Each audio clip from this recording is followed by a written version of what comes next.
that question. I often ask the question, is it because of the fathers not being in the home, or is it because the mothers don't have the adequate resources, or is it a combination thereof? And I think when we look at it from a systemic lens, we know that everything with people happens, um, how do you say, in a combination of all of those contributing factors, so that's the purpose of us when they come in the therapeutic space to do a biopsychosocial, so we can take into Absolutely. context all of those different parts of the process of development, right? Those contributing factors, so that we can figure out what's really going on with them and help them from that lens. But Um, sometimes too, like when I was researching that story, mhm. the mom is a teacher and the dad, bio dad, they were married, it seems like, and then it was a divorce, is a police officer. So in this particular case, what I'm thinking is because they were, career oriented people Mhm. and didn't, have that stereotype of, low income family or whatever, you know what I mean? That it was overlooked because from what the young man, because I think he's like 27 now, 25, 27, so he's an adult. But from what he said in his post, they had reached out to adults, informing them of what was going on. But I'm thinking because of the parents' positions, Mhm. you know, so, I mean, it's just so many different socioeconomic backgrounds that are being affected right now with just so much crisis and trauma. Do you think sometimes it has to do with the resources? So we think about a person's socioeconomics, I think by default, because we've been trained to do that. Mm-hmm, mm-hmm. We've been trained to look at how much money a person has and equate that with how successful those children. Exactly. Exactly. But I think parenting skills doesn't have anything to do with how much money a person have. I think that has to do with how much support, Yeah. how much cultural exposure, if you will. Mm-hmm. I think it has more to do with that. And when I say like the idea of the modern day woman's mindset, modern day male's mindset, when I talk about that, for me, it's across cultures, because money doesn't impact influence anymore, because social media will give you access as a person with no money in the hood. All these kids, the Right. hood is where the iPhones are. Okay. Exactly. Okay. Exactly. So they Yeah. equate the iPhone with success and financial congruence, right? So if we're saying that it has anything to do with money, I think that we're doing a discredit or injustice to looking at the picture in the way that it should be looked at, because you Mm-hmm. got girls that have lots of money, but they keep these kids from the fathers because they're upset that they broke up. So they may not go and put them on child support, or they may go put them on child support because maybe they think, okay, this is going to inconvenience him, Yes. right? It becomes a game with the children, Mm-hmm. between oftentimes between both, the parents. Because I've had situations where guys will say, well, you know, I don't talk to her anymore, and I'm not dealing with her, so he's not dealing with the kids, Yeah, I you agree. know. And And have then you you ever have asked them ask some of them the reasons that they don't deal with the children or the mom anymore? I'm sorry. I say, have you ever had the conversation with the guy that makes that comment, but then ask him like, okay, why did you decide to not deal with the kids or the mom anymore? So it turns into, oh, she's just full of drama, and I don't have time for her, she's very disrespectful. So it's the verbal aggression from the Mhm. mom, and the demeaning and all the things that that takes place. And a lot of times a lot of the men say, I don't want that in front of my children, so it's better not to deal with her, and then it won't be in front of the children, you know um it's and the kids are the one that the children suffer through all of this. They suffer emotionally. Yeah. That's why we have so many adults running around with this childhood stuff, and now it's spilled into adulthood, and it's hard to function in healthy relationships, whether it's intimate relationships, working relationships, community relationships. it's just hard to function because needs weren't met. So it's a vicious cycle, and it's getting worse. You know what, you hit the nail like on the head when you said that. It's about, I think, healing the hurt.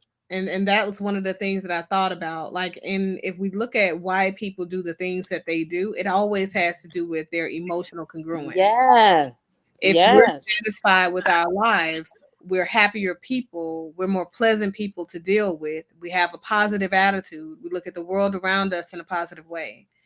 If we're broken people, the likelihood of that happening Hmm. decreases with every experience that we have that either just outright invalidates that positive Yes. energy that we have, the little bit of positive energy that we have, Hmm. or is something that takes away from our overall worldview.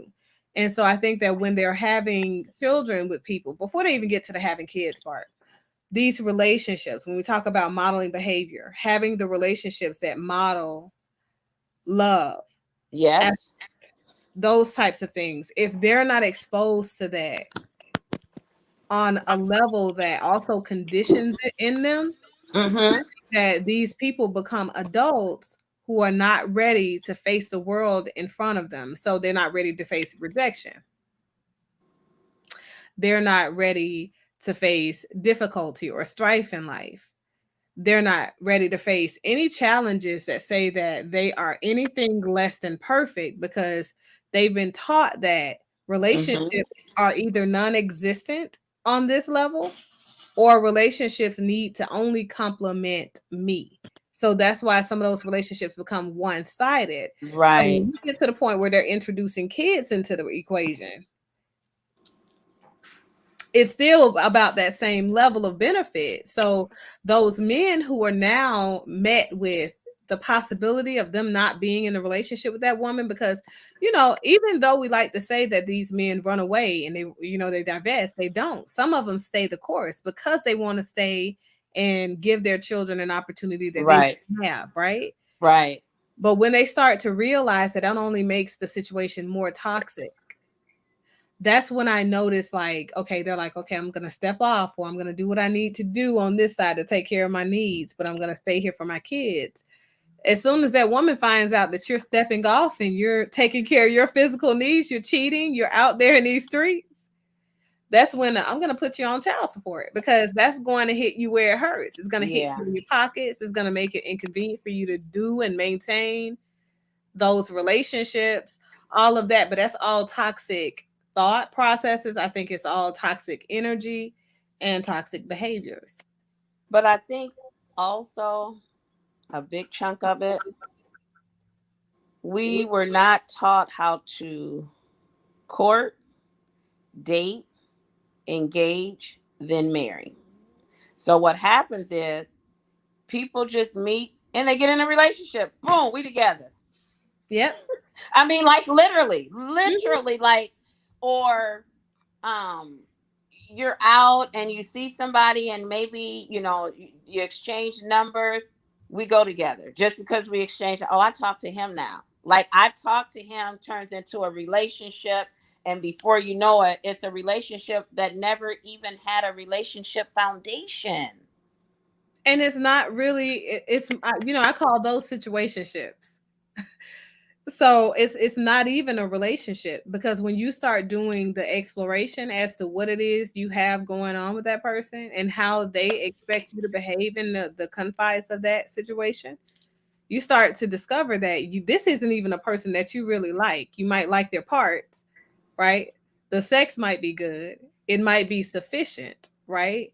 But by the time I think these young people are realizing that they're not building anything that is worthwhile, It's or after the pregnancy, and yep, now we got another child, and now yep, we right back to this vicious cycle of being toxic because once again it wasn't established on a healthy foundation. You know what I mean? yep, no I boundaries. know I know too many people that figured out the person wasn't good for them after a child was brought into the equation. I'm like, you didn't know that before because you're the same person before the child, Somewhat. but it's because the way that we date, Yeah. we work from intimacy back.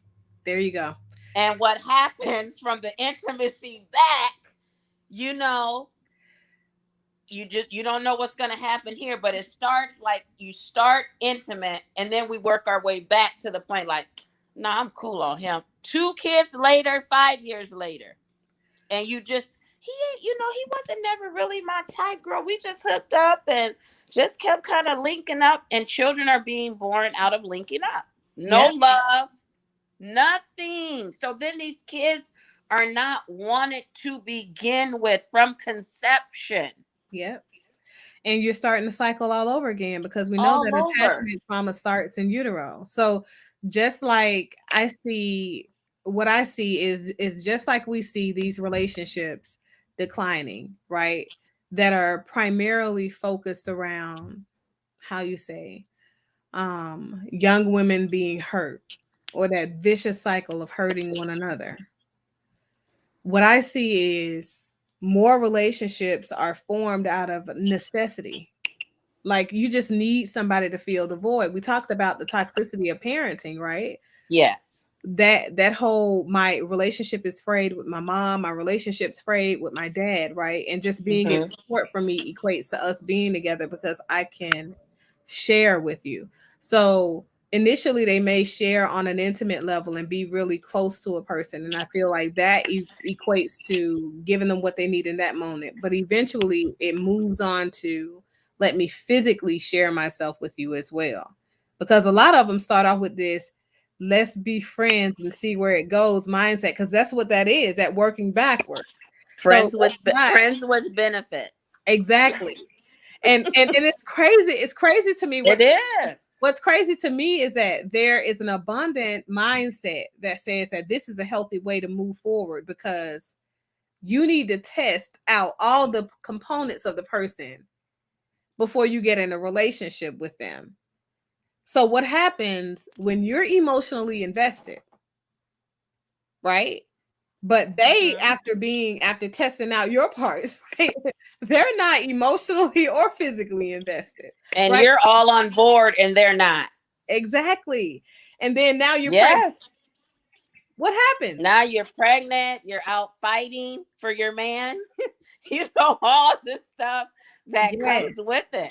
Yes. And when I say the importance of healthy boundaries hasn't been instilled in these young people, when I say even the older people though now, because I see them as a problem. Remember I said earlier, maybe it has to do with somebody dropping the ball on the modeling behavior or teaching the constructs of healthy relationship building. I'm going to say take the maybe off and you hit the nail right on the head. That's it. And because see, this is the thing. These women and men that are now in their 50s, 60s, okay, and some of them even in their 40s still have these children that are coming up now in their 20s, late 20s, 30s. And these parents, these same group of people had negative experiences when they had parents who forced them into marriage because that was valuable, right? Yes. But because they had that, my parents said, marry this person because me and this person got a baby together. We were having sex. So my parents said, you better marry her before she has the baby, right? After the kids had grown up or gotten into their teenage years, you see these parents being very different because they hate the fact that they got married. So now they're not telling the kids by force. Exactly. So now they're not telling them anything, or they're telling them, you know what, you need to make sure you live your life. Yes. Having a baby doesn't mean that you have to get married. Yes. Having sex does not mean you have to be in a relationship with a person. So those seeds are now planted. Exactly. They're starting to plant those seeds, but that's from lack of healing from what they went through and never sorted through those things. So now they're transferring that on to the next generation. Yep. Planting these seeds, and then here we are with like just anything goes, you know? And the crazy thing is, I don't think they realize when they're conditioning their kids like that they're setting them up for like that destructive cycle of divestment. Because in the Black community, if you notice, we've had more males and more females saying marriage doesn't yield an investment for me. It doesn't They yield don't get a it. return, right? So what they're saying is I can get everything that a marriage gives me, all of the rights, all of the royalties of being married without being married. But they don't realize that they can't.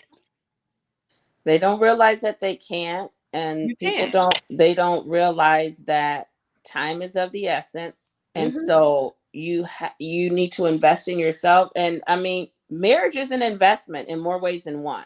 It is. It is. And I think And I mean, but we're so far behind when it comes to, you know, the life insurance. And I'm bringing up life insurance because that's a component of marriage, and that's how Mhm. people set themselves up in the event they lose their partner. They have that established so they can continue to live, et cetera, et cetera. But for whatever reason, we haven't grasped that idea, Yep. and so we're still, you know, running around doing all this crazy stuff.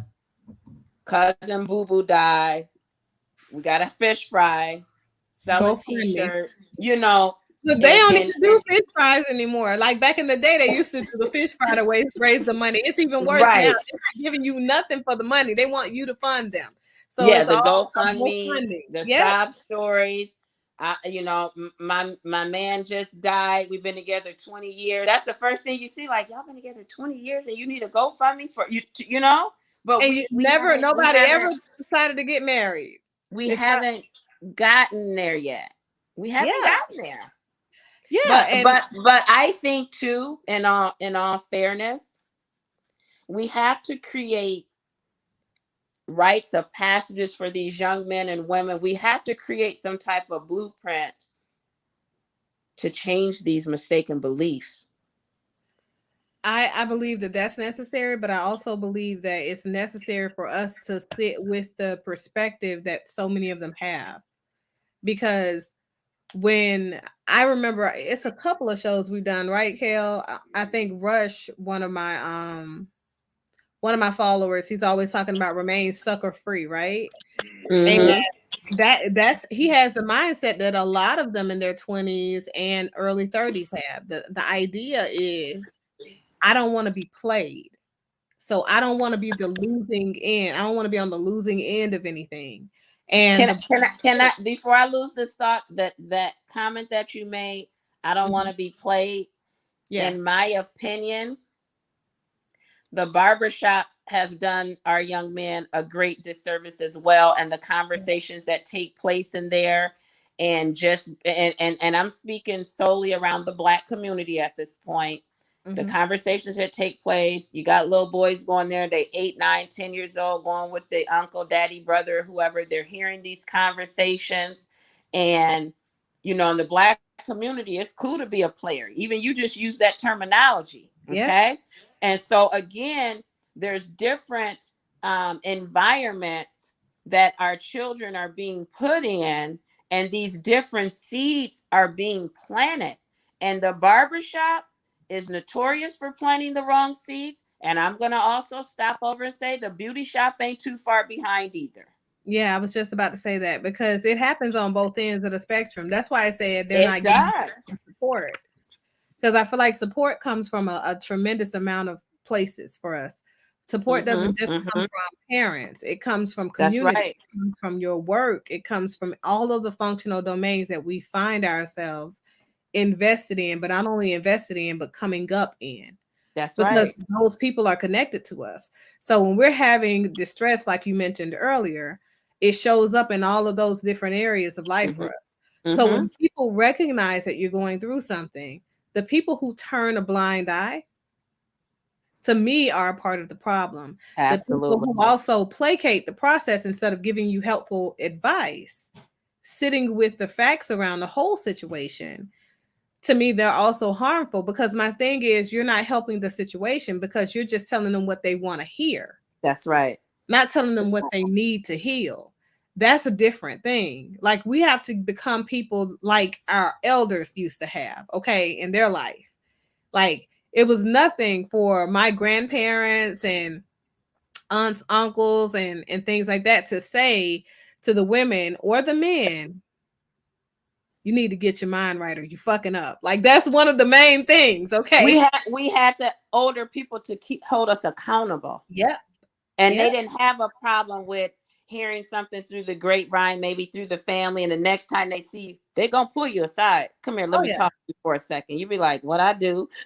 Yeah. You know, I'm telling you, it's helpful though, because it pulls people out of those spaces where they very much need support and they can't find viable supports in their lives. Because I don't know, maybe we have a misconstrued notion in general of what adequate support looks like, though. Like, have you ever, because I do notice while I'm thinking about when I'm saying this, like a lot of my clients that come in crisis, a lot of my clients that come in for therapy in general, when we explore what support look like for them, I notice it's those people who tell them, who only give them validation. Yes. In the young people, that is all I see. But when I say, who do you think is supportive of you? Who's supportive of you? And then I start to explore those other people. Yeah, it's the people who goes along. To me, that's why a lot of Black people don't come to therapy. It's because they don't want to be held accountable. It's accountability therapy. Yeah. I'm telling you, like I think I figured it out. And then the clients will give it to you. They'll give you the facts every single time. Like I have a couple of my clients that are very transparent. They're like, you know what, Dr. J, you called me out on all of my stuff. And I'm just so happy that I went through this process, because before I was thinking, okay, she gonna judge me. I'm like, okay, yeah, I'm judging you. We both judging you, because we got to judge. We got to call a thing first, right? We have to identify the things that you can tell me in your narrative are problematic for you, but you can't say it out of your own mouth to yourself. That's right. Right? And so when you find yourself indulging in those same behaviors again, I'm going to ask the question, like, what do you think that's about? Like, are we in a cycle now where we're trying to self-harm because we know what that looked like before? You see what I'm saying? Oh, absolutely. Absolutely. It's just, even with, family, it's hard to have conversations with them about going in and taking care of your mental health, because it's going to make you better. And then we function better as a family. Like it has a domino effect, good or bad, when you have families where people don't talk, and or either you have families where it's clicked up, and which is every family, right? I'm sorry. I said, which is every family, essentially, right? Like all families. And I was just telling one of my family members, everybody needs to go to therapy. Yep. Everybody. Yeah. Everybody, every single person has stuff. Yeah. And then it's a continuous cycle, because we will all always have things that happen in our life, because we're not a unit just by ourselves. It's different parts of us that present. They have to keep our internal system together, but our external, those other components that we're connected to, also are impactful on us. So there's no way you can walk through life and be a working person, a person going to school, a person invested in other people, having sex, whether it's having sex or just regular friendship with people. There is no way that you have absolutely nothing that you're going through. It's no way, and folks are like, well, what if I have a job where I don't deal with people? Even if you have a job where you don't deal with people, you still got something. Well, even if you have isolation. You deal with people just in the community, going to get gas, going to the store, just walking to your car. There's no way around. Yeah, it's no way around connectivity. And what I think is, like, when they find themselves invested in other people, when these young people find themselves connected to other people, I think it's about not only those people who just give them validation, but also toxicity. So those people that have the same types of behaviors. So if we're looking at these young ladies and why it is that they maintain these negative cycles and continue to cycle these men in and out of their lives and continue to be negative towards other people. We're looking at the person in that post, right? What do you see really? Because I was looking at that and I'm like, do you know how often in my family alone, okay, I have seen women who are very abusive towards their children, very dismissive toward their children. You talk about, and I feel like my family is probably really judgmental of me all the time. They're like, why are you guys doing a family trip? Why are you guys doing a family movie night? Why y'all have to eat together? Yeah. Mm-hmm. Right? And so the thing is, why is that not important to you? Like connecting with, this is a whole human being. What are you supposed to be doing as a parent? Because that seed hasn't been planted. But see, I think it's been planted because we're in the same system. And when I think about the people that planted those seeds for me, it's the people in our same system. It's about how they respond. Remember, I talked about that environmental influence as well. Yes. If that seed's been planted hard and they rejected it initially, they're the people that will not carry on the legacy. But the problem is they go so far left that now they can't provide a safe space for their self congruence or self growth and maturation or their children. Right. So I think when you see like what's a good extreme, like mothers being very strict. Right. I've had authoritarian type mothers. Yeah, I've had parents in my family system, women, hey Mr. Brooks, how are you? Who will lock their children, lock their daughters in the house.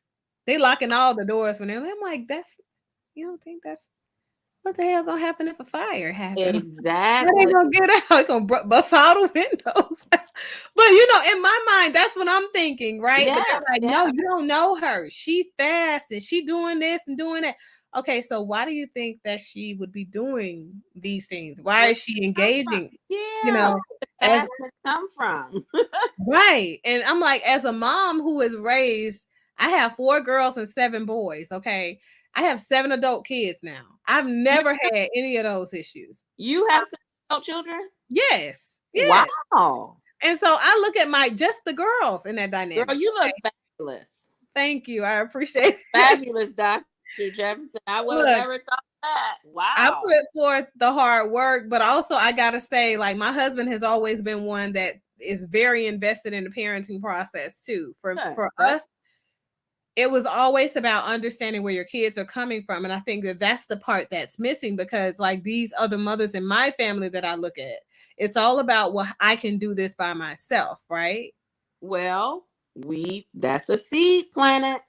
How do you feel like you can do this by yourself? Because people hate me because I will say, okay, well, if you're getting child support, if you're getting public assistance, food stamps, whatever it is that you are getting, right? That's because you have excluded that man out of his children's lives doesn't mean that you're doing this by yourself. Right. You still have a system that is helping to support you and being able to support those kids. And half of the time, they're not even doing that.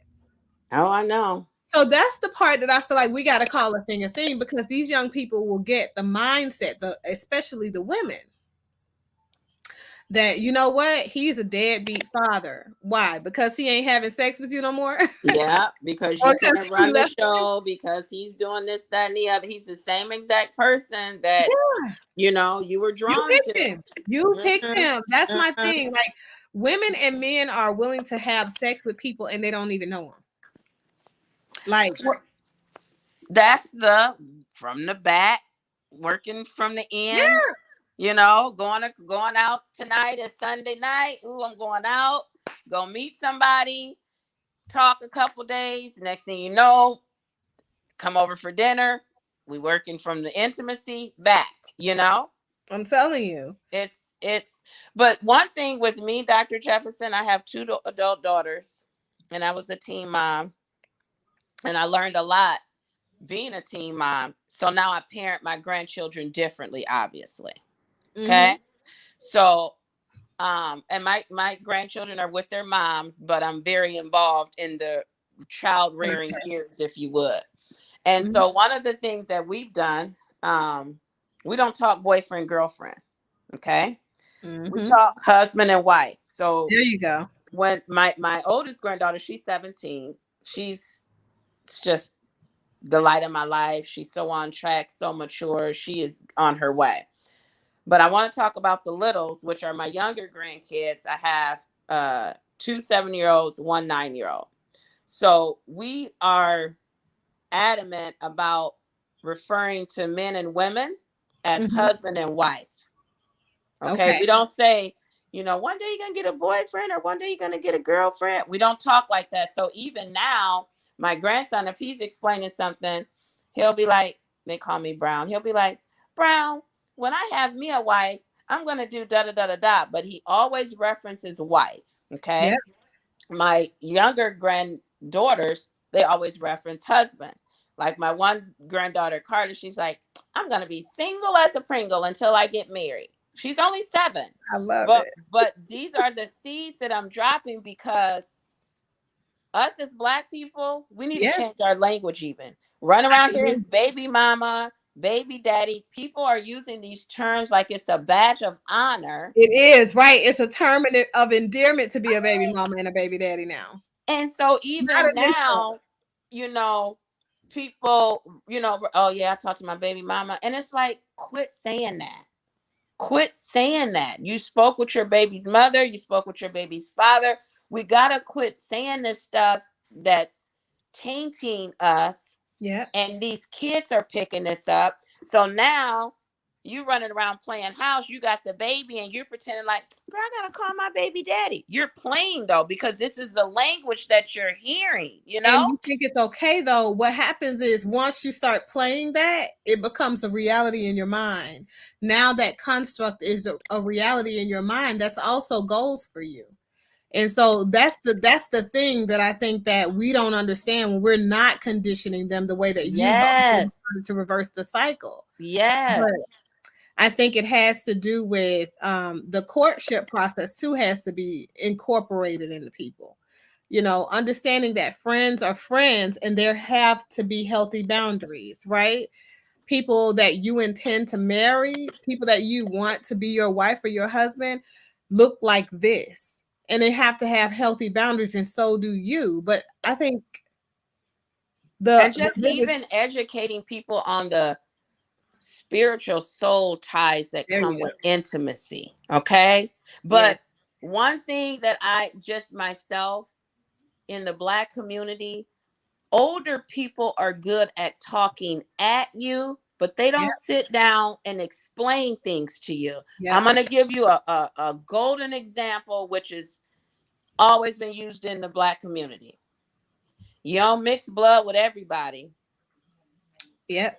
I get that Yep. now, but I wish you would have told me what that meant when you were saying Right. it at 9 and 10, what that really, really meant. Exactly. But Because it I means think a lot. yeah, it does. It does. And that's what they're trying to explain. But for But you me, need to know the meaning. exactly. I was just about to say, for me, I was that really curious kid. So I would ask all the questions. I think I got more from my grandparents than most kids should have been getting at 6 and 7 even. But I felt like I needed to know everything about everything. So I And was that was really good. curious. Yes. And when I look at it, most kids, even these days, you could be having a conversation with them. You're talking at them, even when you're trying to have a conversation with them, you're talking at them because they have been taught to believe that because you're old. And because you said it, that's it. That right. And it's no conversation there. They don't think they have validity, in their position. Well, because we don't ask, this is another thing, we don't inquire about how do you feel, Yep. because we've been, taught, you do what I say, you in a child's place, go sit down because I said no, you don't need no explanation, you a kid. I'm like, where's the parental respect here? Okay. I agree. Because you want your kids to It's be ridiculous. respectful, you have to be able to model that. What is that going to look like when they become people who now communicate with other folks? And now they're seeking to have that same level of hierarchy. with regular people, with their friends per se, right? It's I'm telling you, it's terrible, and I feel like we are in very dangerous territory right now because critical. I keep saying on my show all the time, there are so many more of them than there are of us. It's critical. It's It's more young critical. people than Yes. older people in the world right now. So they're literally mapping out our future. So if we don't take back our young people, what's going to happen?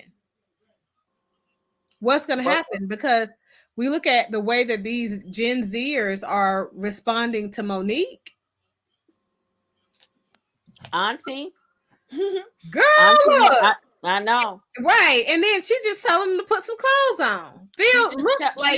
She's really just saying to them, have some pride about yourself when you walk out the door. She just went about it the long auntie way. Yep. But I was telling my daughters, you know, my grandmother, she passed away on my dad's side already, but my grandmother on my dad's side, she has a bunch of sisters, one still living, but growing up, I just remember going to the store, they're going to get dressed. You would have thought we were going like somewhere. Right. Like they put on their lipstick, but that's because they're ladies. They got their purse, they smell good. Putting on, let me put my little lipstick on. I'm like, okay, you know. Yeah. Folks now go outside in the pajama pants they slept in. They ain't brushed their tooth. Hair looking a mess. All of it. They don't care. Look, hair. We're not gonna talk about the hair they got on the bonnet. That's it. The bonnet is good. The bonnet it's supposed to be complimentary now.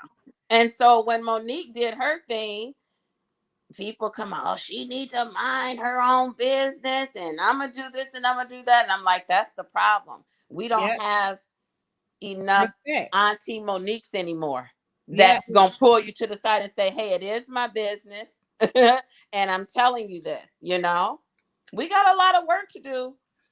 It is. So let me let them know what the topic is. I know you guys probably read the description and all of that good stuff. So we're talking about the abundance of the mindset of the single mothers, of the mothers that are divorced mothers impact and their toxicity when it comes to their children. We were talking about as it relates to their daughters for the most part, but I wanted to point out that it's not just the daughters, it's also the sons. Because when women behave a certain way, we create a certain type of male in our young children, because we don't understand. Oftentimes, I don't think these young women understand that these are not your property components. Your children are human beings. They're your responsibility to mold, shape, cultivate into another healthy human being. But first, you have to be a healthy human being, right? And I'm glad you brought up the sons, because what I want to add to that piece is there are a lot of mothers, okay, and as their sons get older, they expect their sons to take them out to dinner and do all these things that a mate should be doing. Yep. And it gets fuzzy. I've seen it to where it's like, oh, you know, even the post on Facebook, my son's so handsome. I'm tired of Black women posting those things about how handsome their sons are and things of that nature. And just almost like it's a mate. It's real close. Yeah, and it's hard. It's hard because here's the thing. To me, what I see is they want them. There you go. Like little boyfriends, Jenny. Yeah, that's it. They want them. I didn't want to say it because it sounds incestual, but it is. It is. You have to say that. That's my thing. So inappropriate. I've seen it so many times, like to where I'll make mention of someone like she like really need a man. Because I'm telling you, because here's the thing, we look at cases like, and we want to say in the Black community, I feel like we want to tell ourselves pretty little lies and say, oh, this is stuff that doesn't happen in our community because we're Black. But when we look at, I did a show on Ike Turner and his trauma coming up and how the depiction of him in the movie What's Love Got to Do with It. A lot of those things were fallacies. They weren't true, but they were for the movie. And even Tina Turner. said herself, she's like, yeah, a lot of it's fictional because it's a movie, right? Yes. It's based off Yes. of our life together and our growth, but they had to make their profit, right? Yes. So that stuff ruined that man's life and led to him committing suicide. But we don't understand that the history, his trauma, the cycle that he went through is one that many, many, many young boys go through. Even though they're not coming up during integration and segregation, right? These young boys go through older women raping them at 7 and 8 years old, older girls that are babysitters in their teens, family members doing the same thing and thinking that it's okay. Like, there are too many instances where this stuff is happening and we're okaying it. Someone made a post, and I'm going to try to find it and tag you in it, and it was around that. There were so many men, they're adults now, and came on and were just, alluding to, yeah, my babysitter, and I had my first oral experience from the babysitter. A lot of them came in, and these were the men, and it was the babysitters. I was floored. Yes, I'm telling you. I was, and there were the one guy. He made a joke of it. He said, I used to like going to my babysitter's house so much. I'd ask my mom when was it time for my babysitter. Yeah, because what she was doing, and exactly. I'm and gonna find that post because I couldn't believe the men that came out and were just saying exactly what you're saying with the babysitter. Let me tell you, I've had so many men come into therapy that it's so hard to deconstruct the normalcy that they have equated with those experiences. They're like, when I ask the question about, okay, and when we're doing a complete a trauma-informed BPS, we're asking specifically the question of, have you ever had any trauma in your life, any trauma that contributed, right? That question's first. And then later on in the assessment, we're doing the sexual evaluation. So when I'm asking about, have you ever had sex by force, or have you ever had sex for money or goods? Have you ever had sex with someone in order to save your life, or or save your apartment or your car note or whatever. Exactly. And then when I asked the question, what age were you when you started having sex? And then they're like 8. I'm like, okay, so what was that experience like for you? Are you able to remember that experience? Now I'm talking about men in their 40s and 50s. Yes. Okay. Yeah. And I say, are you able to remember that experience? They're like, yeah, I remember that experience like yesterday. You should not be able to remember your sexual experience like yesterday if that experience was not traumatic for you. And it's so hard for them because they can't remember anything else around that time in their life. But they remember that one event. And no matter how many times it happened, they can tell you how it happened from the start to the finish. So because that was the day that they got turned out. Exactly. Now look, it's a continuous thing. I'm telling you, every time they had an encounter with those people, typically the babysitter, the older sister, the older cousin, the girl next door. Okay, I'm telling you, there was even a situation where the one young man said that he was in high school. He put it all on the post. He was in high school, and it was an older lady. Her husband was in the military. And they started their whole deal. She bought him a car. Boy, listen. Yeah. I'm going to find that post. I could not believe it. I cannot. Reading. Yes.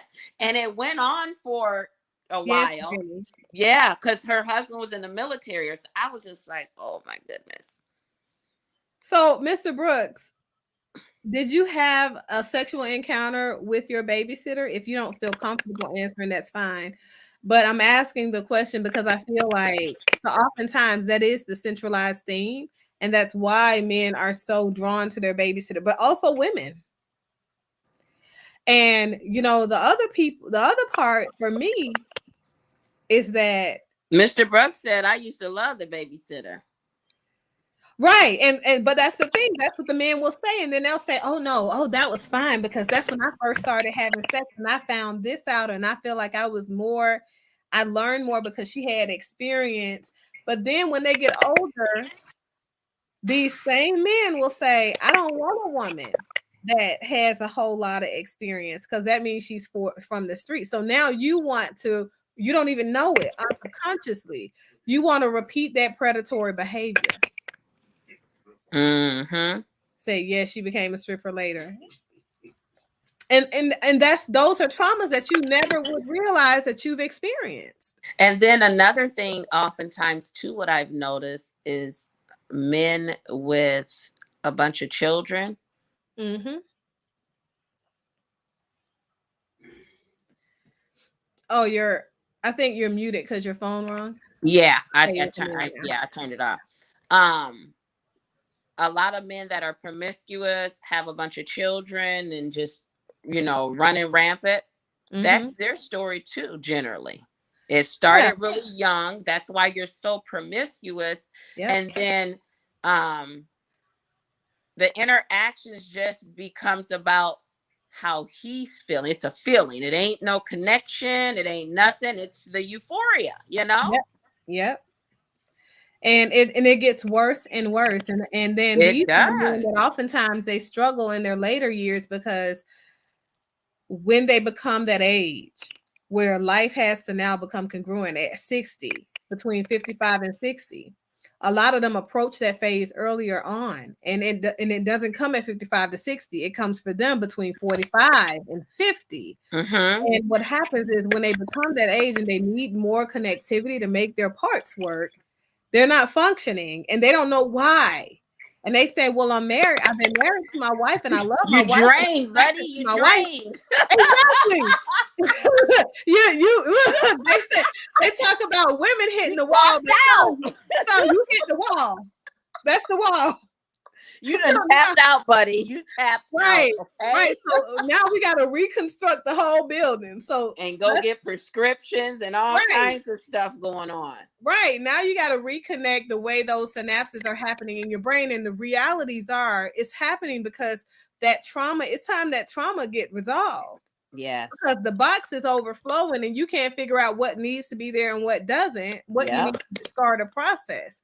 But I think that that's why more people need to find their way to therapy, because I think the more Black men who just agree with each other and say, yeah, you know what, marriage doesn't hold any value for me, or it's not going to return on my investment, right?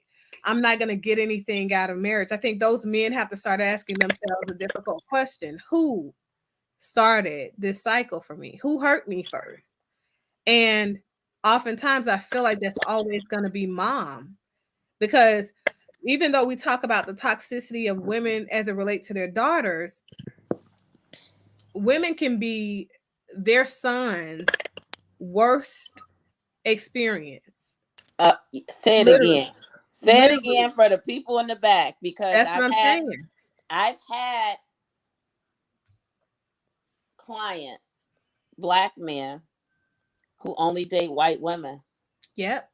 And I've been told it's because of their mother. It's because of their mother or their sister or an auntie, a superior female model in their life who down talked them, degraded them. So in their mind, all Black women are like this. So I'm getting as far away as possible as I can. I even had one Black guy tell me he dates white women exclusively because they're a family. He said it. And I said, well, what do you mean by a family? We have dinner together. Yeah. We sit down and talk to one another. There's not a bunch of verbal aggression. Yeah. So really, the picture that he painted for me is a functioning family per se. You're just so used to dysfunction that you've equated being a Black person as dysfunctional. So I'm going to go over here. I'm telling you, but you know what? That's how I feel when and I'm going to be very honest. That's how I feel when Black clinicians and all of these Black clinician groups, when they say therapy is Eurocentric, because what they're saying is the function that's taught through therapeutic techniques does not equate to it being culturally appropriate for Black people. I can't appropriate that for Black people because the Black experience is beyond the reach of therapy in theory. And my thing is, I've never had a problem with Black clients, Hispanic clients, European clients, African clients, okay? Jamaican client. I've never had a problem with any clients recovering over the course of therapy using any of these modalities. You know why? Even though you look at these cultures and you think that it's just white people, there have been Black people in every country since the beginning of time. Like, so it doesn't matter the color of a person's skin. Culturally competent care means that we're taking into consideration the cultural indicators that shape those people's environmental and cultural experiences and traditions into the therapeutic lens in order for us to understand the behaviors. But it doesn't mean that these are things that should be completely imprinted over and over again. Right. Because we just have to get, we just got to get away from this mindset that going to see a therapist and mental health is taboo. That's just the problem. Yep. I was just watching, I don't know if you watched this show or not, but I watch Love and Marriage Huntsville. It's a reality show. I don't watch Okay, anyway. Basically, one of the people could really benefit from therapy. I mean, it's obvious. I'm in one of the groups and everybody talks about it. I mean, it's just obvious. He needs some help. Last night I watched it and he's telling his mom, you know, he's telling about a couple other guys. We're going through some things and we thought it was a good idea to go in and talk to Dr. whoever it is. And we're going to go in as a group. Guess what his mother said? You don't need no therapy.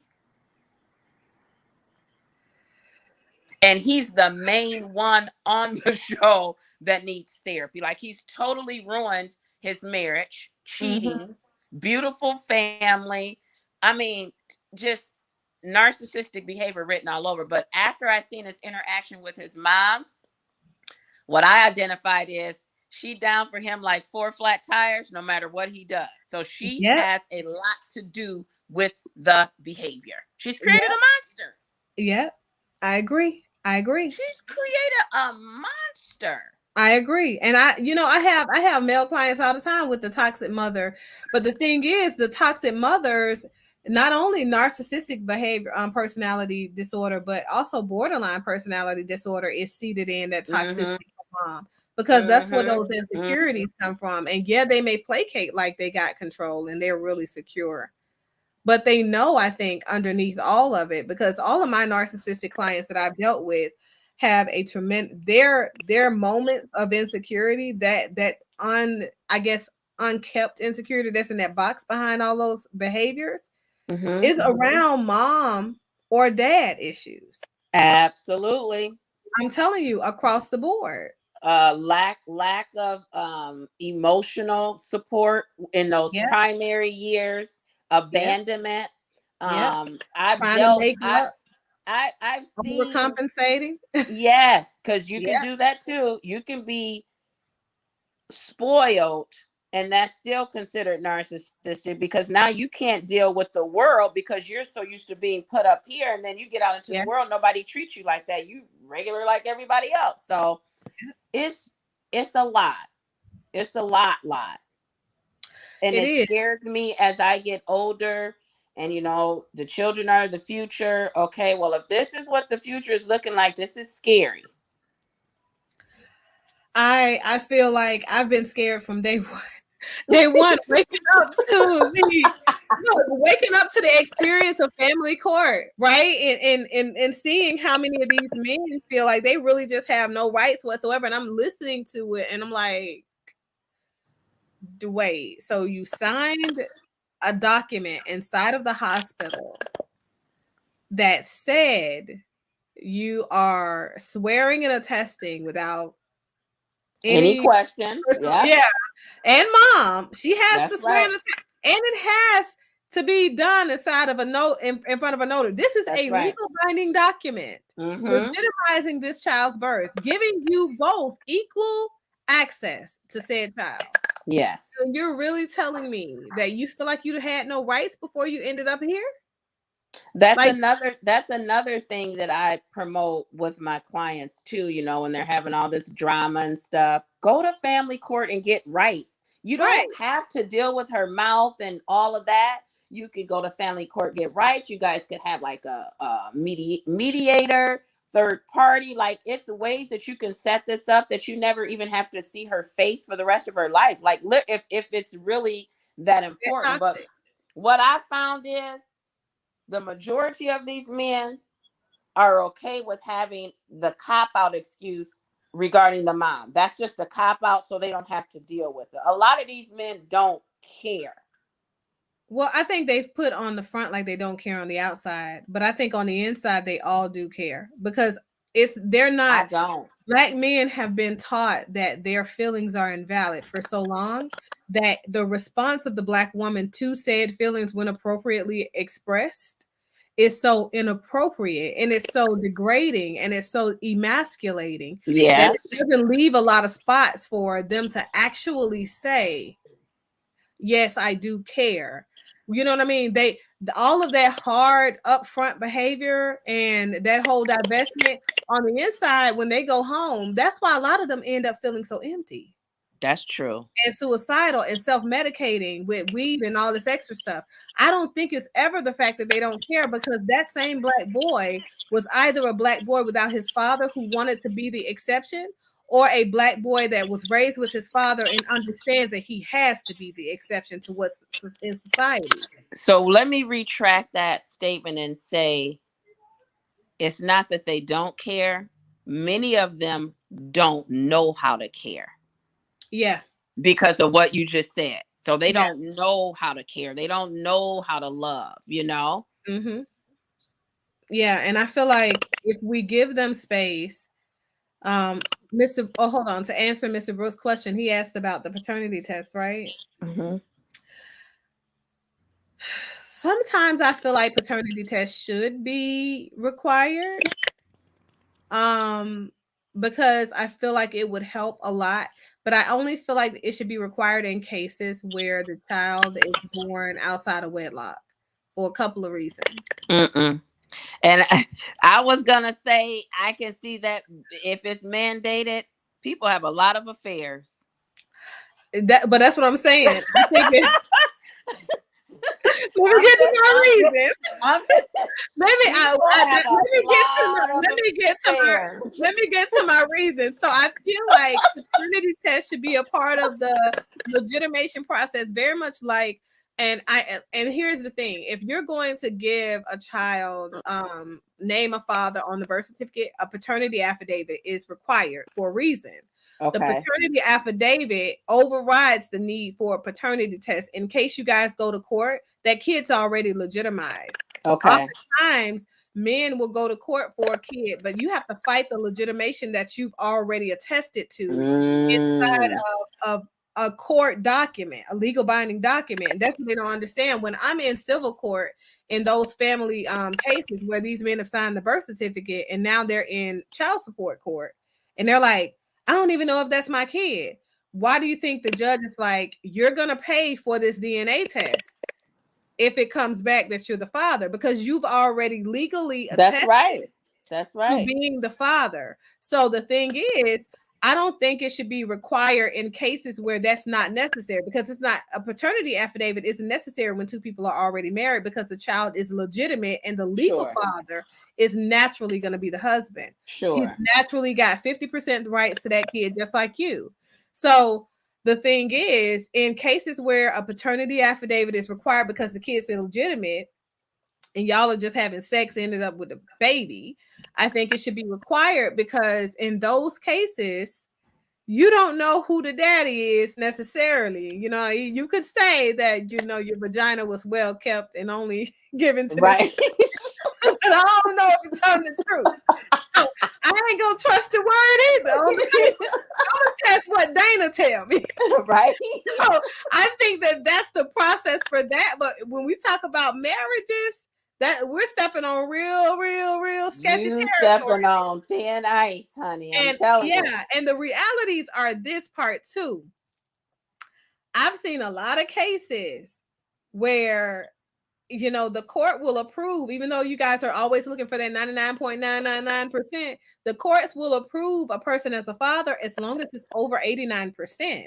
And if it's a sibling, like if the woman has had sex with the brother and got pregnant by the brother or the father, it's gonna be that 90%. It may not be 99, it's gonna be that 90%. Right. But he's gonna be wondering, like, hey, I got good swimmers. Exactly. How the hell I'm not 99.99? Because your daddy been going behind you, making sure everything was right. Exactly. So I say, let's not mess up that situation. Let that fall out the way. Right. But I say it should be required in cases where the kid is illegitimate, and so we need to name a father by way of legitimizing them in the birthing room. So I think that's when it should be done. But see, I think this is why we need to have some type of curriculum or course teaching all this stuff. Like, yeah, we literally need a blueprint for these young folks. They don't have it. No one's having these conversations.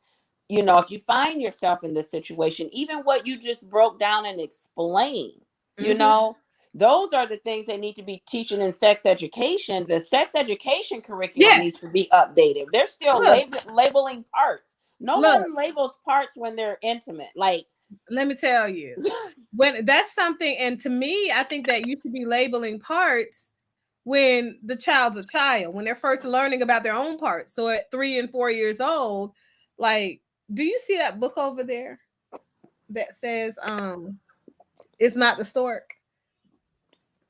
Have you ever read that book? It's Not the Stork. I haven't. Go grab it. It's over there on the bookshelf. I think it's on the bottom, if I'm not mistaken. But so it's a paperback book. So it's a paperback book for kids, and it's one that I've always used in therapy to recommend to moms and dads that have kids who are in preschool. Okay. So 4 years old, typically they can sit long enough for you to read a book to them, right? Sure. So this is what the book looked like on the, let me see if I can bring it to the light. Okay, that's what it looks like. Okay.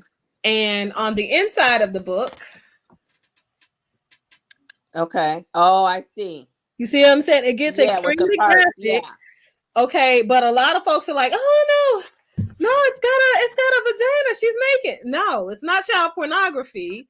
It's labeling their parts appropriately so that they know what they are, and they also are body positive about their parts and talking to you about somebody touching their parts. You see what I'm saying? Inappropriately. And so we need to quit labeling the parts inappropriate names too. Yeah. My daughter brought that up to me. She was like, we shouldn't be telling these kids it's cookies, because now a predator can say, I want some of your cookies. And she was like, no, it's not a cookie, it's a vagina. Right. So, with me, because I'm multicultural, I remember when I first sat with my grandmother, the mother of my mother, and she mentioned, she was like, oh, well, did you make sure you cleaned your salad cake? I'm like, what's a salad cake? What the fuck is that? Like, right. What are we doing? Yeah. Like, where is that? And why would you clean it? Yeah. I just got out of the bath, lady. Yeah. And she was just like, I was like, my vagina? I was like, what's that? That was, like you said, a big word. Right. Like I said, a bad word. Like a big bad word. Well, it's a vagina, lady. And she was just like, well, who taught you? Oh, well, that's what it is when men raise girls.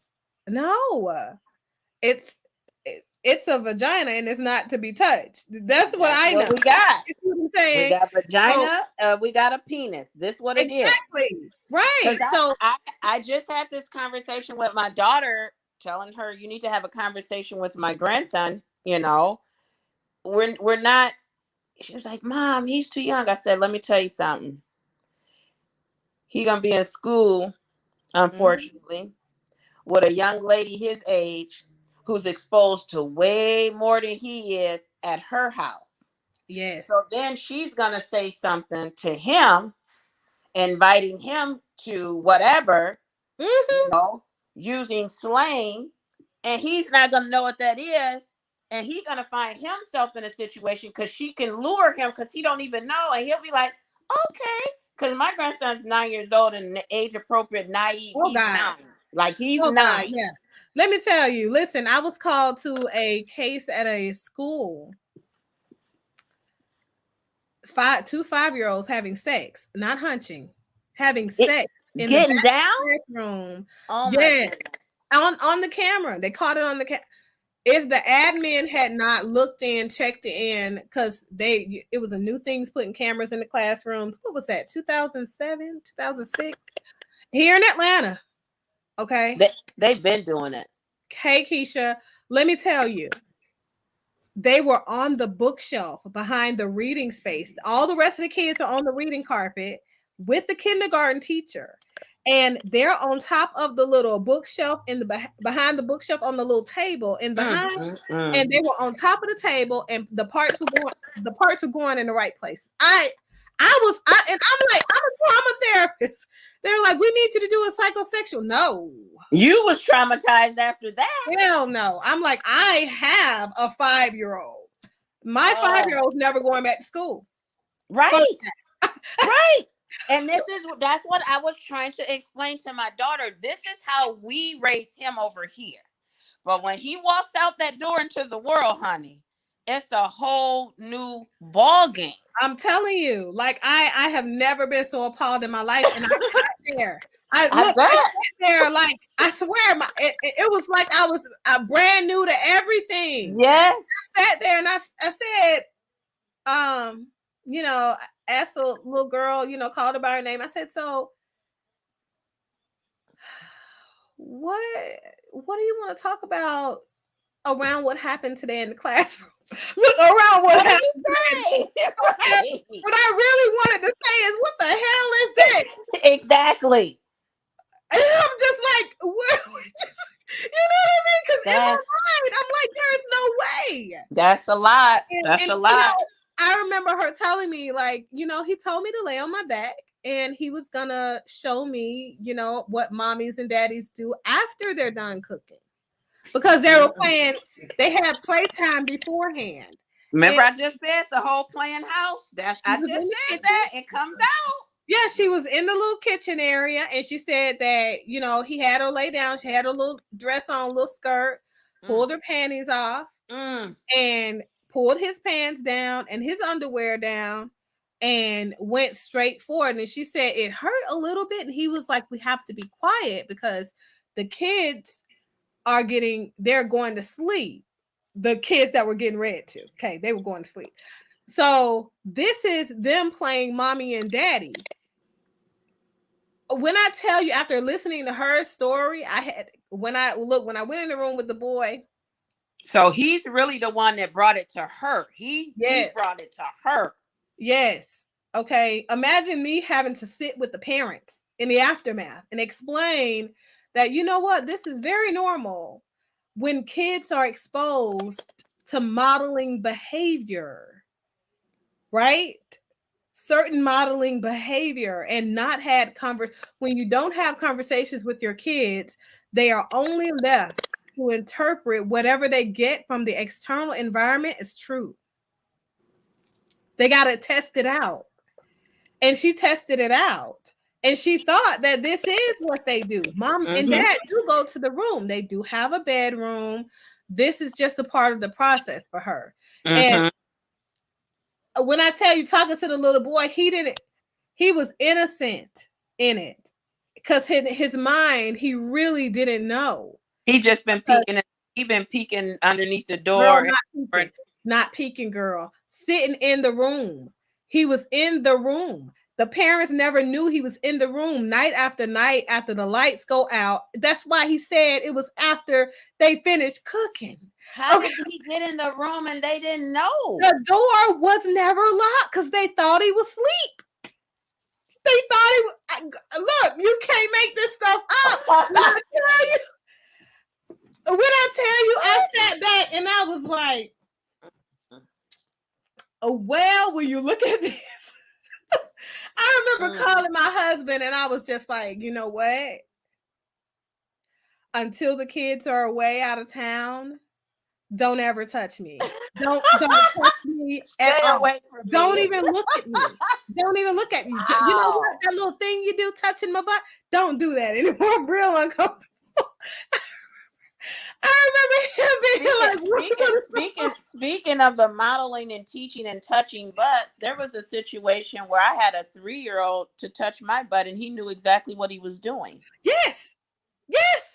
To where his auntie was like, excuse me. And he was standing there like, because you've seen someone else do that though. Because he was 3. Mm-hmm.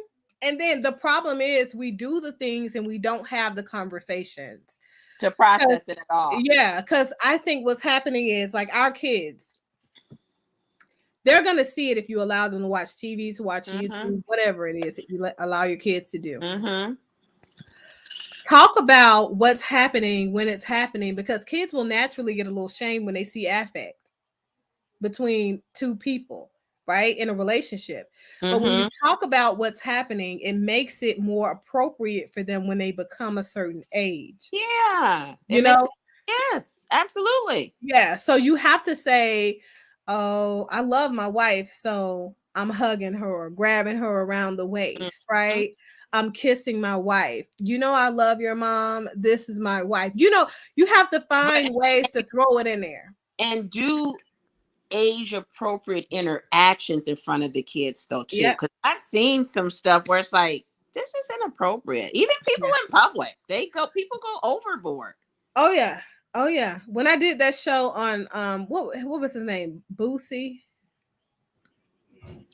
with the sons, when Boosie made the comment, the LGBT, what is it? The comment that he was gonna hit the man in the face, so he was gonna beat his ass or something like that. The one that is out here, he's a young boy and did the pregnancy shoot. I know who you're talking about. Lil Nas X, yeah, him.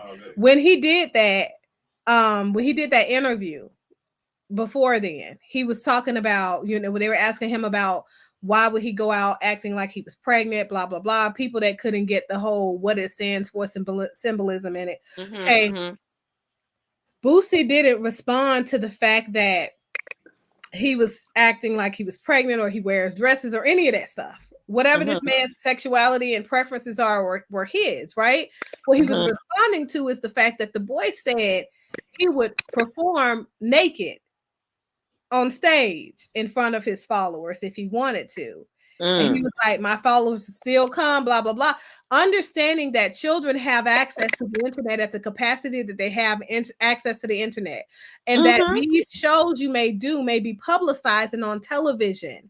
Right. What he was saying is, I would hit his, you know, I would beat his ass if he did something like that, because my kid would be exposed to it. And now my kid that I'm teaching these behaviors to, and now I have to explain all of this and what's going on. Right. And the LGBTQIA plus community came after him like, oh, well, that's, you know, you're just mad because he's gay. Now he has said a lot of things towards gay men, but that particular situation was not directed towards that. It's appropriate to, you know, a parent wanting to defend the innocence of their kid. We're the world is turning into anything goes. Like there's nothing off limits for kids. Like, oh, just be a free spirit, and they're gonna make their own. Let these kids be kids. Like it's crazy. Everything goes now. You know. Let's look. I want to look at some of these comments. I don't even see any comments. How do I see my comments? The producer, he puts them up and pulls them down. And then when I want to go back and look at, because I don't typically be reading them. Okay. Gotcha. Mr. Brooks said maybe that's. I'm looking at Mr. Brooks when he said maybe that's why he loves the strip club since his babysitter became a stripper. I'm done with you. I can't play too much. Okay. I'm gonna need you to process that trauma with your therapist too. Okay. Make sure you tell your therapist I said it. Say, let's talk about scripts. I got one, but for another reason. No, you got them prescriptions because you was doing too much with the babysitter, sir. You went back up. Kevin Samuels had a 57-year-old woman. I'm telling you, I've heard that several times. I've heard that I've sat down and had candid conversations outside of therapy, just with, Black men in general or whatever. And on more than one occasion, they'll say they like other women because the way their mother talked down to them, aunties talk down to them. Black women are angry. You can't have conversations with them. It's more of a family unit over here. They do more family things together, kind of how what you were talking about, how you and your family do things. Mm-hmm. I've heard it. It's a crying shame when a Black man is not with a Black woman because of his own mother. That is a shame. I find that to be really interesting too. Because like my older sons, the one specifically, the one that's 31, 32 almost, he and the 26-year-old, neither one of them have an interest in dating Black women in America. Now they'll date a brown woman anywhere else. But if her culture is American, if her subculture is American anything, okay, they're not doing it. They're not doing it. And when I talk to them about their preferences, it's like, well, I think culturally there's a misalignment, which I think even for me, oftentimes when I talk to, primary American women, I'm Finnish American. So that cultural difference from the things that I wholeheartedly embrace, believe in, the way that I operate versus what these young women that they now have an opportunity to date, you know what I mean? They weren't exposed to that type of culture, and they don't like it. It's one of them they won't sit with regardless, because they're like, I tried it. Like I dated 4 of them. I'm like, it's billions of Black women. It's billions of Black American women. You dated 4, you made your mind up. Mm-hmm. They're like, it's not just them though. It's the whole family of them. I saw the whole family of them. And they're like, I think I got the best one out of the bunch. Mm-hmm. and that's a terrible thing. So I've even had Black men tell me that they don't like to date Black women because they're so closed-minded. And I was like, well, what do you mean by that? He said, if I, say to a Black woman, what do you want to do? It's just typical, go out to eat, go to a movie, never an art show, museums. Like he really, went never anything outside of the typical box. And he said he just can't do it. And then when he offered new and different experiences, it turns into, I don't really like that. I don't want to do that. White people do that. And we are quick to say, oh, Black people don't do that. White people do that. I hike a lot. And Black people have said to me, oh, Black people don't hike. White people hike. Like who? What? I swear, like I'm telling you, like it's the craziest thing to me. Like, oh no, paragliding, that's a white people thing. Black people not putting themselves in those kind of positions. I'm like, okay, well, the interesting thing is that's what I want to do. And if you're not up for it, that's fine. I'm going. I had family members say to me, oh, you went to school to be a therapist, now you acting white. Huh? It's sad. It's sad. It's sad the way we but that's what I say when I say like Black people feel like sometimes the Black experience is not a human experience. It's almost like we're separate from being human beings. Like, so you're telling me things that work for all the rest of the humans in the world. That's right. It ain't for Black people. It's not for you because you have brown skin. Mm-hmm. Like, that's it. So my brown skin is not good enough for being human. Like and you're getting this from the Black community. For me, what it equates to is a culture of appropriation around Black hatred. So instead of where the world became inclusive of Black people became exclusive of the world. I And believe that. and I feel like we're doing the opposite of what so many of our ancestors died for. And that's just disheartening for me, because I feel like, oh my God, like, where are we going really? You know, you got more Black students asking, okay, I need an all Black dorm. Okay, so you basically, we're going to take this thing back to pre-1950, where, you know, if there was 25% or more of one color, white people or Black people, the other people don't belong. It's the whole neighborhood got to be 100% Black, 100% white. There is no inclusivity. So you want to walk out your door and not see anything different than yourself. Right. Okay, I get it exactly where you're going. So you want a world where only you exist. Well, you probably need to create a Black island. That's right. Create a Black island. Ain't here in America. Right. And just go there and say no others allowed. Yeah. And figure that out, because you're not going to go anywhere in the world where there is no diversity at this point. Even, and folks are like, well, no, we go back to Africa. Honey, there have been people that have pale skin in Africa for ages. And not only that, people talk all this Africa stuff and never even been there. Stop. That's another thing. Just stop. Exactly. I'm telling you. How do you know Africa is so great and you've never even been over there? Like, people kill me with that. You know, it was a big phase at the earlier part of the year. A bunch of people were saying they was packing up and they was going to Africa. They didn't even know where they were going, housing. You don't know anything about over there. Exactly. I'm going home back to Africa. Okay, bye. I'm staying right here. I'll go for a visit, but yeah, I'm staying right here.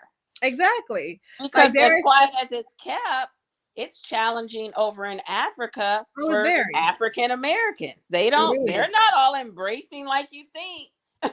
It's a whole nother situation. You have tribalism over there, you have colorism over there, you have a tremendous amount of division and inequity over there. There's corruption. I mean, a lot.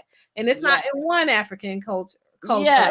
It's in multiples. It's in the vast majority of all of them. So the same level of divisiveness that we have here, it's there. They have over there. So it's worse, because you're not going to have all these provisions that you're feel like accustomed to. Yeah, there are no African. Right. There are no African countries where they are free.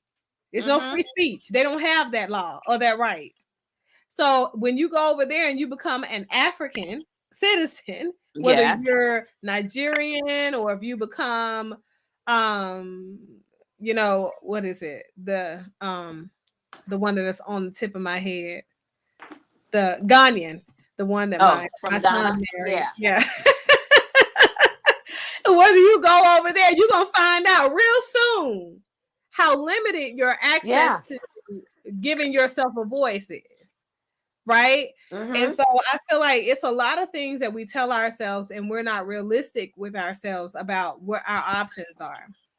People are just picking up what they're hearing off of the internet and saying what other people are saying. You know what I mean? Like, I'm going to go, and it's just, we need to figure out what we're going to do here at home, finish our work here before we start trying to go somewhere else and start trouble.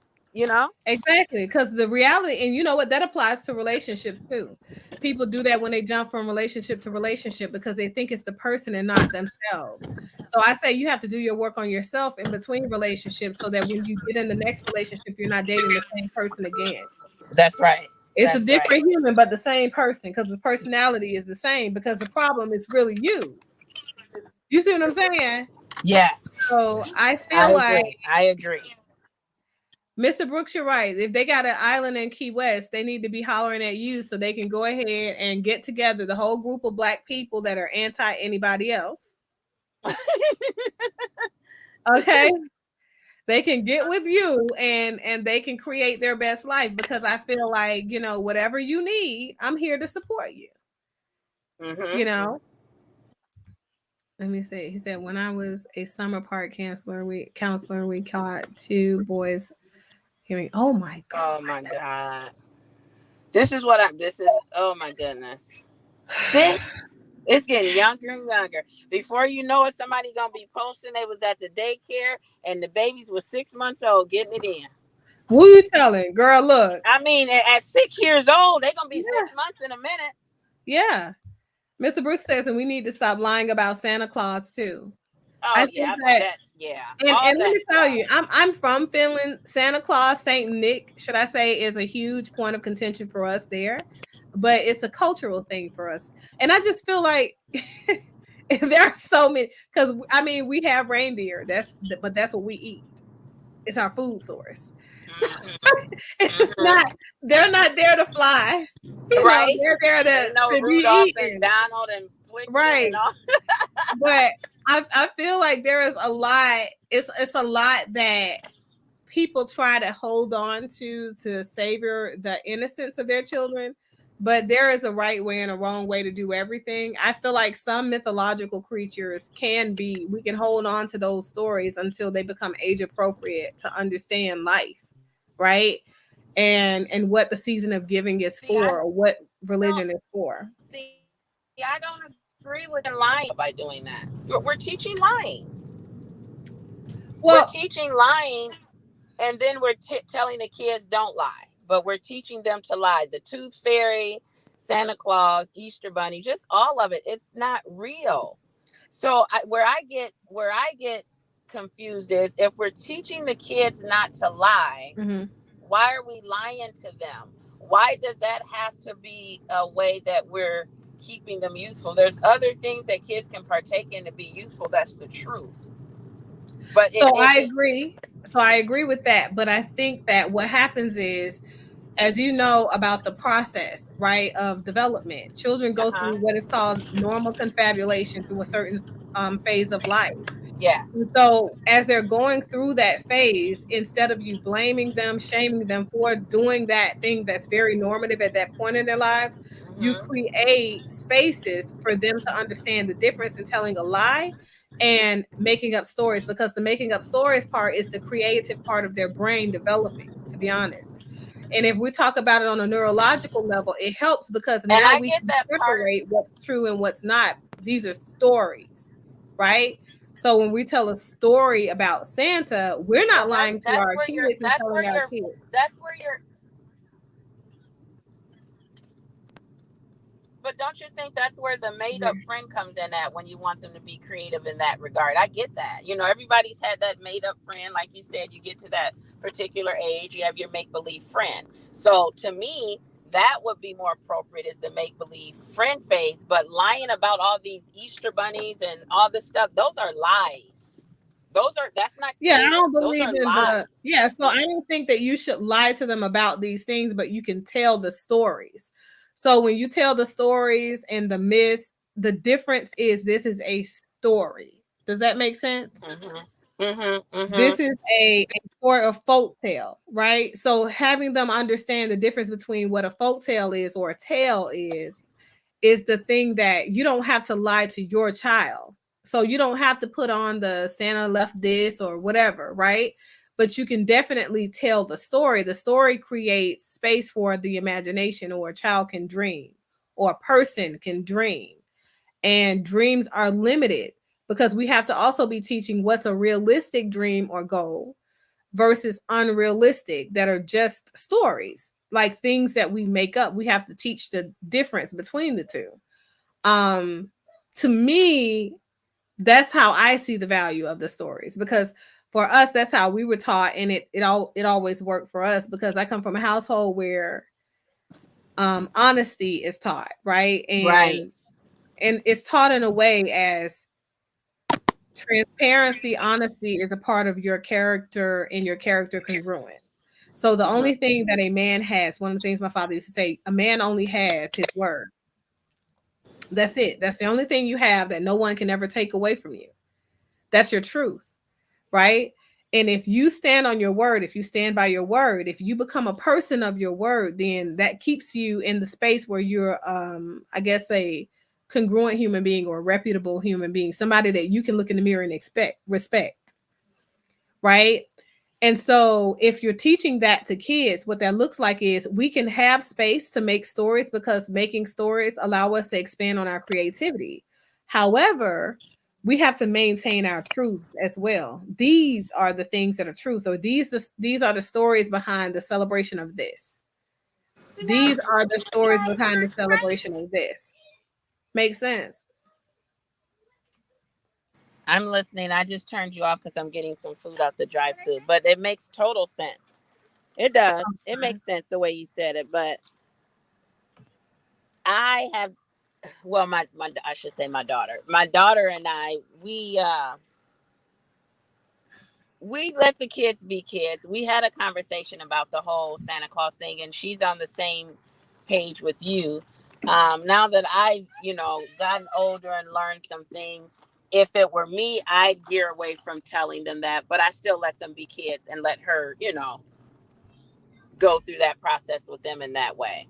I don't do the whole Santa Claus and did you guys go talk to Santa and like feed into it. I just let them do their thing with it. You know what I mean? I don't take it away from them, but I don't partake in it anymore like that. Yeah. But I feel like we don't do all of those things, but we definitely tell the stories because it's a cultural thing for us, handing in the story of kind of how Christmas came for people in the Netherlands and in Finland, so in Norway. So those types of people, because for us, it's not it's probably not the same story I think it's that you different. guys Yeah. It's about kindness, inspiration, and giving, right? And so giving effortlessly without expecting anything in return. This guy who was one day, feeling like, okay, it's a difficult time for everybody in the country. People didn't have a lot. He started giving out small things to the children to inspire hope in parents, right? And for us, it's our truth because it's part of our cultural history. But other people became the saint of, his name was Nicholas, but everybody became the saints of the area because they wanted to continue his legacy after he's died. So Saint Nick comes from that. The person that gives effortlessly, but also gives from a place of not expecting something back in return, just for, to help somebody else's day be brighter, or the season of giving is inspired by that. So that's kind of what it is for us. But I think that for American people, oftentimes it's the guy coming down the chimney and breaking in. leaving cookies and milk and all this nonsense. Right. So I think the story just has to, I think that you have to tell the story or the history behind the story or whatever. Get back to the originality. It's been fluffed and stripped along the way. Right. And I think kids have to understand the difference when they're watching movies and stuff like that. That's why I think people have a difficult time in America with accepting what's true and not when these movies come out. And these books, these tell-all books come out and they add their little stuff in it, right? So I think that we have to be people that promote healthy relationships by way of promoting healthy people from the very beginning. It's a process. From the very beginning. Yeah. It's from the very beginning. You have to, you have to plant those seeds. But Dr. Jefferson, my phone, my battery is low. So I'm going to get off of here before we lose one another.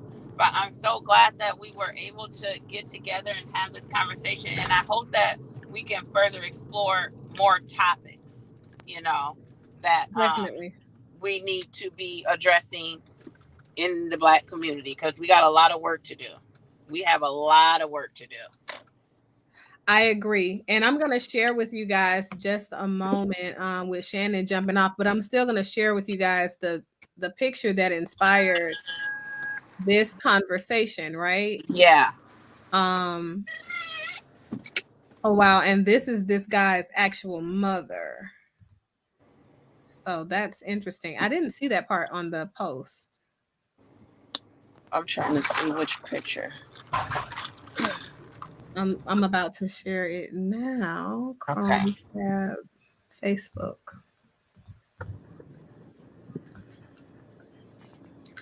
Okay, so do you guys see it? Mm-hmm. Okay. So let me see. I may make it. Can I make it bigger by using this? Is it getting big for you guys? Or Yeah, it expanded a little bit. I don't know if I see what they see, but it did expand a little bit. hold on, let me see if I can just hit this copy shit. What? Hold on.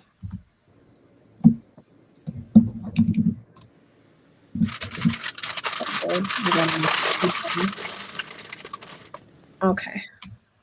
Is that big enough for you guys to see kind of what's going on in that?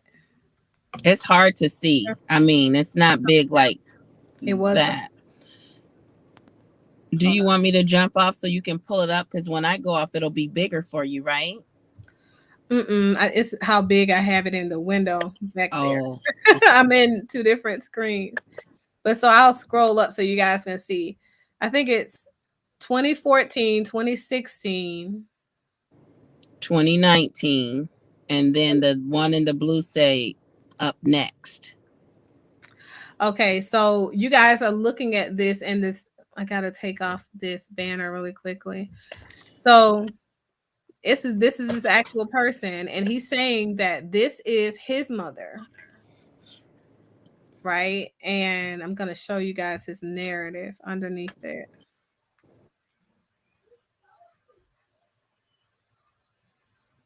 Says, "This is my mom. She pretends to be proud, a proud mother, but she isn't.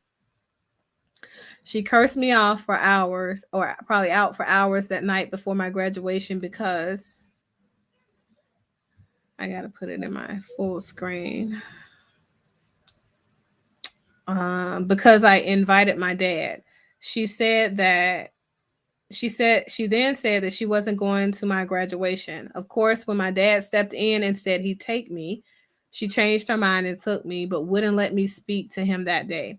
She then kicked me out of her house a week later. Shortly after, she kicked my sister out her house, but showed up to take a picture because she felt she deserved the glitz and glam. Had it not been for my dad, my sister wouldn't have finished high school, and I wouldn't have had 2 degrees I have today. She raised us to hate him, but we love him anyway.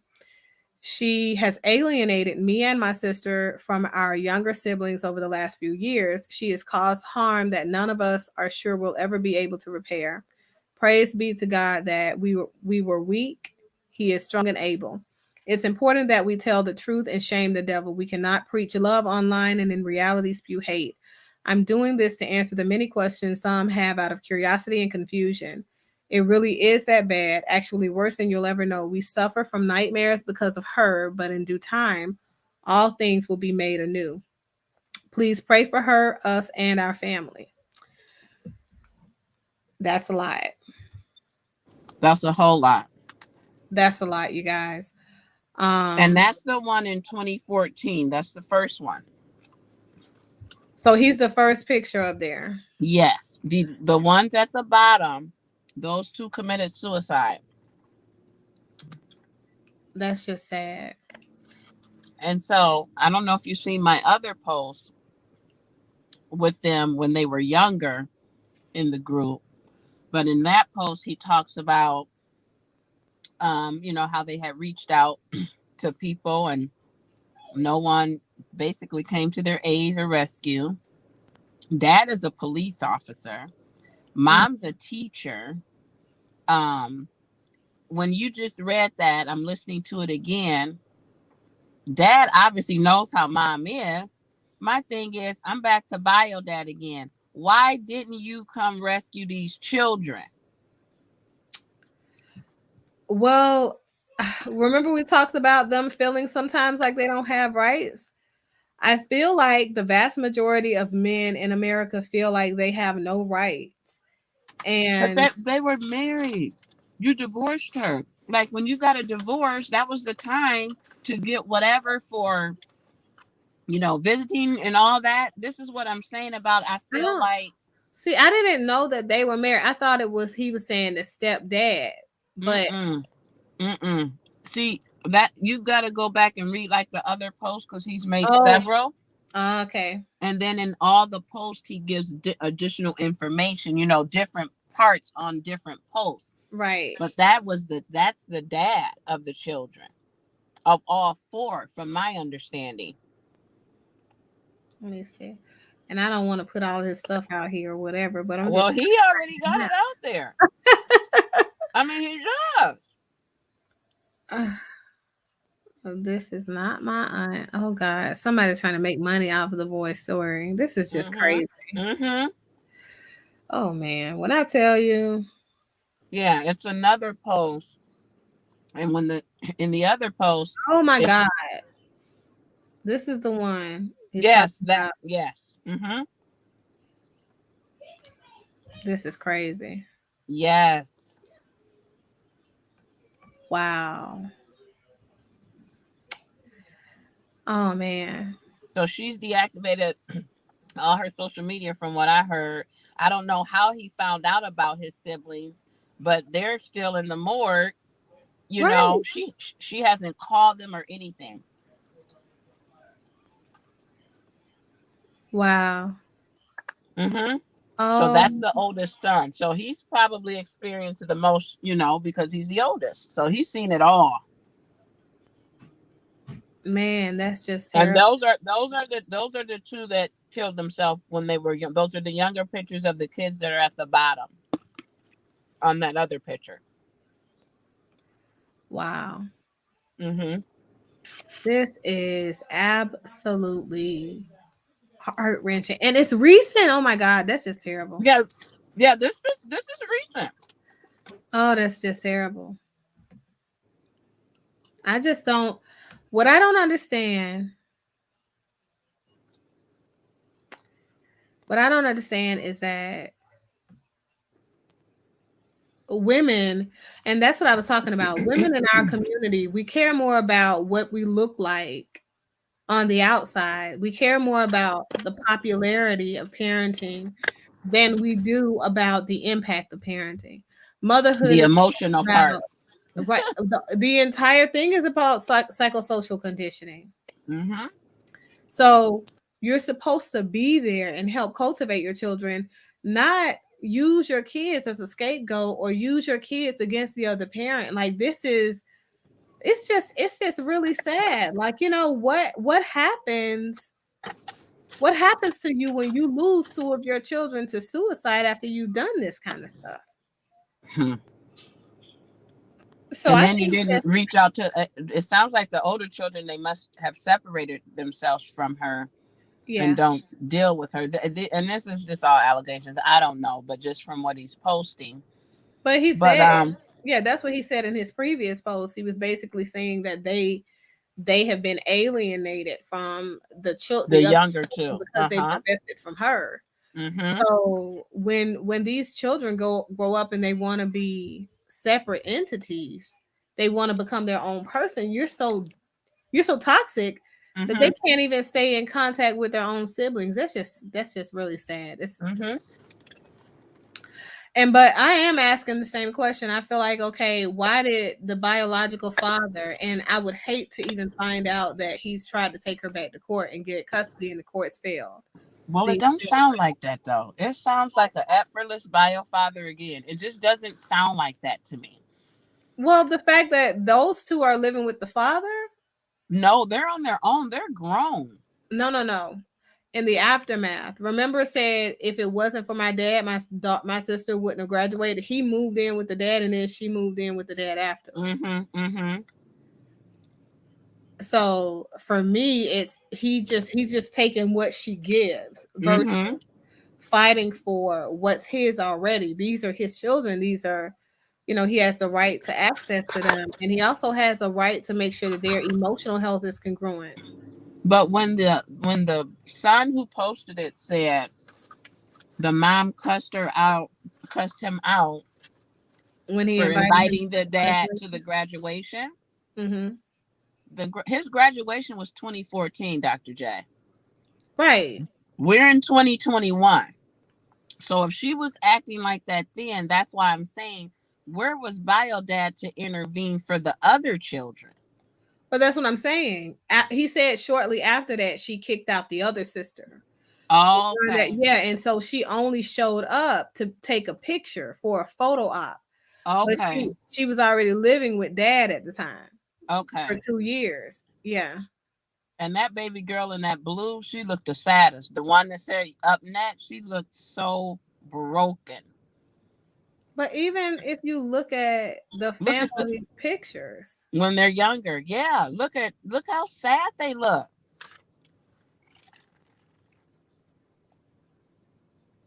And the guy said that they reached out. So it sounds like, we tell kids to tell somebody and everything. They did. No one's came to save those children. but see, that's what I was saying though, Shannon. Do you think that when they say they reached out, do you think they reached out to bio dad initially, or do you think that they reached out to family members of mom, the ones that collude with the same thing she's telling them about dad? If I'm recalling right, it just said something along the lines we reached out to adults. Almost kind of reiterating we reached out to adults like we were told to do and no one still helped us.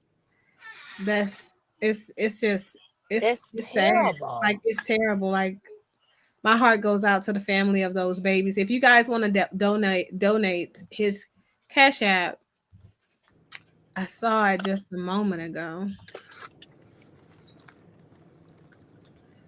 The mom is the only one smiling in the picture.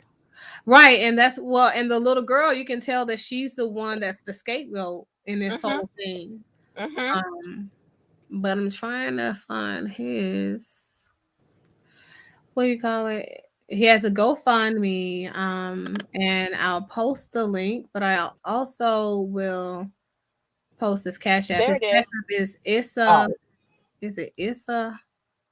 I'm gonna it's just a HBCU man. It's a HBCU man. Historical Black College. That's what it is. It's a HCBU man.